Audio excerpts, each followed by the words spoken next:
I'm Lilac. This is the Lilac 10, where once a month I create my own top 10 lists on something anime related. As we journey down the road of anime, we run into these animals or characters that generally have one purpose in the series, to be the mascot. Today, we're talking about my top 10 anime mascots. Sometimes mascots have their own story to tell, sometimes they help tell another character's story, and then sometimes they have no purpose in the story whatsoever. Kuroneko from Trigun is one of these mascots. Kuroneko doesn't really contribute to the plot of Trigun, she's just there as a form of relief. I'm not kidding. Yasuhiro Natao has previously said that the purpose of Kuroneko is just something calm and easy to draw between action scenes, and I guess she kinda does her job. Kuroneko is one of the more random mascots I've seen in anime, and whenever she pops up, I do get a little laugh every now and again. Now that you know this, you can go on and play the Where's Kuroneko game. This is horrible. Can you help him? I may not look it, but I am a priest. Leave it to me. I'm sure I have a book on it. Never mind. I'll do it. Okay, thanks. Something that's difficult to do in storytelling is creating an entire universe for your characters to live in and having stories that overlap with each other.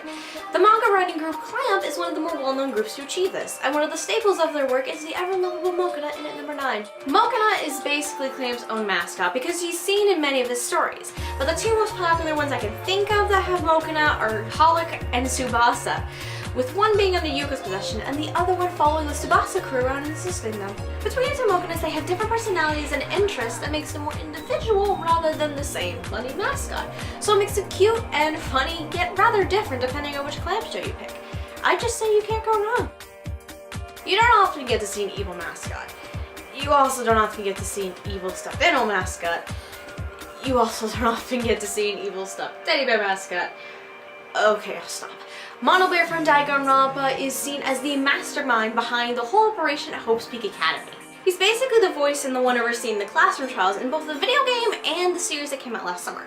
He's just so weird fun because it's not often you have an oddly designed mascot take on an evil role and just murder everyone in the most gruesome of ways. This may be the horror fanatic in me, but can I just have a mascot for the genre I love? Sexy Mono Better Dance.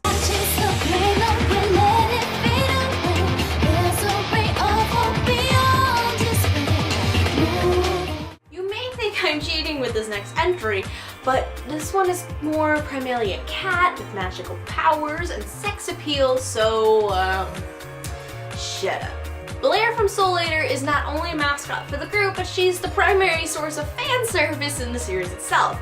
I mean, seriously, she's taking a bath the first time we see her in the series. Not only that, but Blair does cause many nosebleeds in many of our main male characters. But don't let the looks fool you. Blair is also very clever and feisty like a cat as well, as she helps Maka Soul and the rest of the crew during major moments of the series. But for those of you who'd want more of the fan service, why wouldn't a sexy cat lady be on this list? I mean, come on now.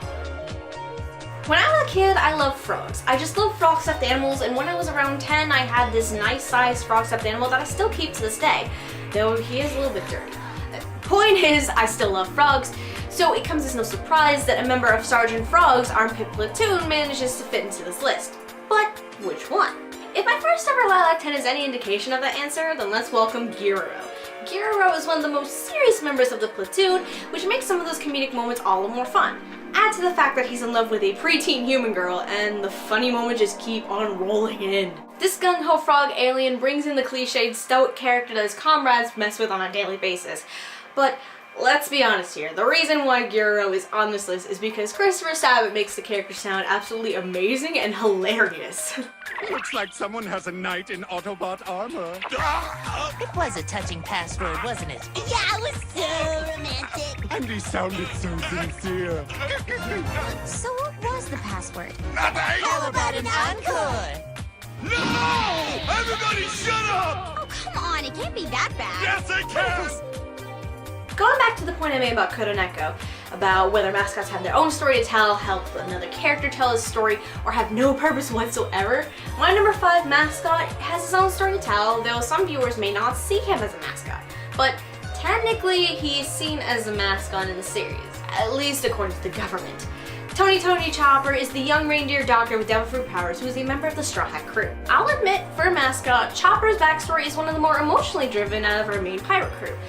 Granted, I'm still stuck in Skypiea, and so I haven't met Frankie or Brooke yet, and Robin's backstory hasn't appeared to me yet, so this may change. Chopper is just so fun and lovable, not only because he's a little reindeer, but because he's seeing this world for the first time with what I believe the most innocent eyes of the entire crew. And besides, who doesn't want to see a little reindeer with a pink hat? You just shut up! I don't need thanks from you or any other low-life human! Don't mock me! Oh, never mind that, I'm just being silly. No, seriously, I'm being such a fool. He's not so good at hiding his emotions. Mascots can be more than just cute and adorable eye candy for the viewer. They can also sometimes be seen as a villain, just like we've seen with Mono Bear, or actually look rather creepy.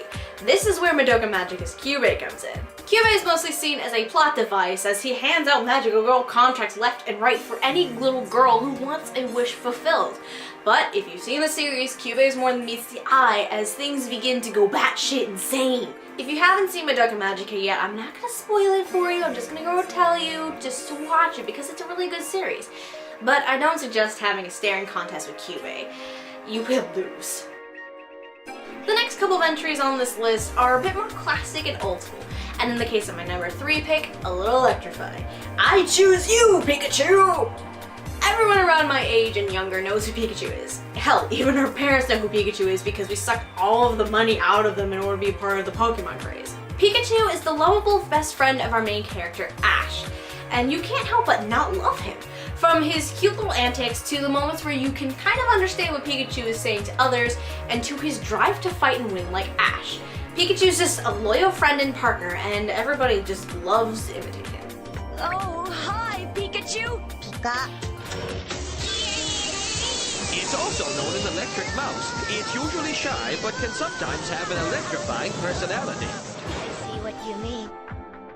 There may be a lot of crazy and insane mascots on this list, but my number 2 pick is not only a classic one, but it's probably one of the most normal mascots like Current Neko from Trigun. Though, Ein is an important dog in that early episode of Bebop, since he is a data dog after all. This adorable Pembroke Welsh Corgi somehow manages to accomplish tasks that no regular dog can do.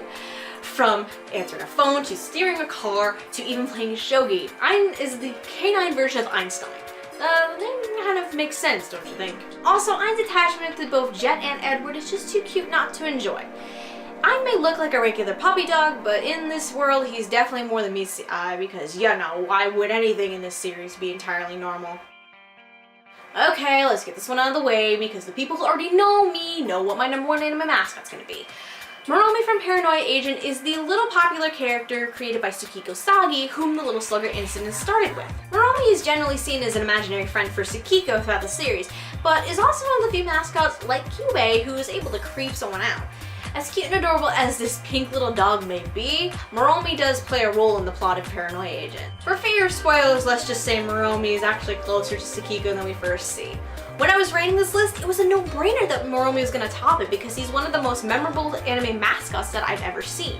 And coming from the mind of one of my favorite anime directors of all time, Satoshi Kon, you just can't help but love Moromi and what he brings to the series. I think you're just tired. Yeah, that's it. You should take a rest, okay? Take a rest. Take a rest. Take a rest. Take a rest. That's my top 10 list of anime mascots. Let me know who your favorite little guy is in the comments below. If you like this video, please subscribe to the channel and check out Lilac Anime Reviews for much more content. Until next time, otaku on, my friends.